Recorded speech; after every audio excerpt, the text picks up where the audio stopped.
Chrism Mass with my brother priests. In the Chrism Mass, the holy oils will be blessed, but more than that, this is the Mass that celebrates the gift of priesthood. And I stand here with my brother priest to renew our priestly promises, and it's my first year as a priest. We will renew our promises today to preach the word, to celebrate the sacraments, to shepherd God's people with love like Jesus. The Chrism Mass is also a great sign of our unity with the bishop who shares in the fullness of Christ's priesthood. And my priesthood is never lived alone. We are united with Christ, with His church, and with the bishop. So makikita natin na dinadala na yung mga holy oils na i-bless sa misa na ito. The first to be carried is the oil of the sick, a sign of God's tender mercy to us.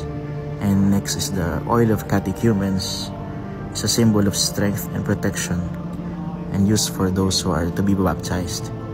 While the last oil, the sacred chrism, is the holy oil used to anoint the baptized, to seal those confirmed, and to consecrate the hands of priests and heads of bishops and the altar. It reminds me of my priesthood where I was anointed with this holy oil. Now we move to the consecration part of the Mass.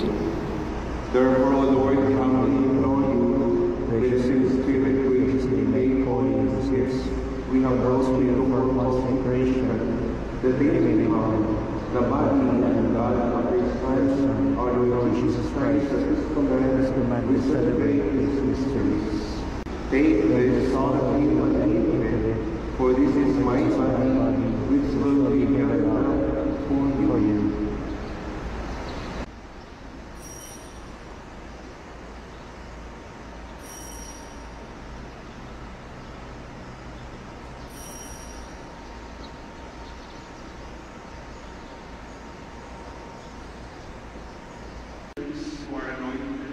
Then after the Eucharistic prayer, the bishop now blesses and consecrates the holy oils.